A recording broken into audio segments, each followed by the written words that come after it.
wani abu da zaka zo ka dingana shi daga Allah ka ce haka yake nufi, to ya kamata ka yi taka babba. Shi yasa tafsirin alqur'ani yafi komai hatsari, duk da cewa kuma ya komai zama abin da ake ganganci a kansa. Aka samu mutum ba zai baje muwadda ba ko bukhari ko wani yana kai, amma zai iya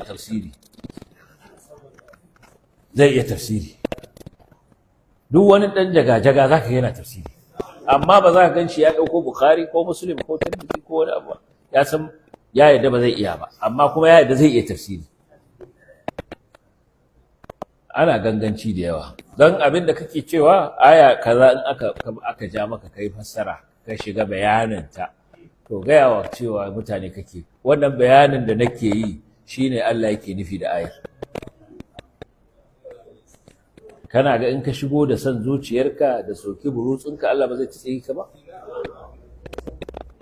Ba zai tsiye ka ba ranar gobe kiyama ya ce ka tara mutane ka yi tafsiri a shekara ta kaza da kaza, ka an ja maka wata aya ka fasa ta ka ce kaza, ka ce kuma ina nufin kaza. Akwai wanda za a ja aya ya kira sunan mutane ya ce da su Allah yake suna ba wai sifa ba wai bace masu aiki iri kaza ba, a'a kaza suwa da ake nufi da aya.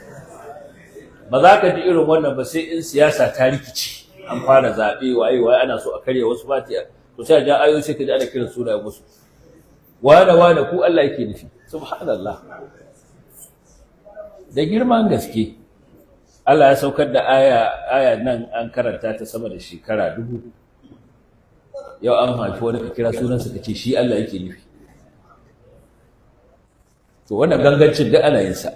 To shine yake cewa kada su dauka kawai ihtimali suke bayarwa na cewa wannan ayar za ta iya daukan ma'ana kaza. Duk wanda zai yi tawili, ma'ana ya fassara alqur'ani, to ya sani cewa yana bayanin muradin ayar ne, kuma yana bada labarin cewa haka Allah yake nufi da ayar. Wannan ta sa magabata suke tsoron tafsirin alqur'ani. Yasa mutum yana son kansa da arziki, yana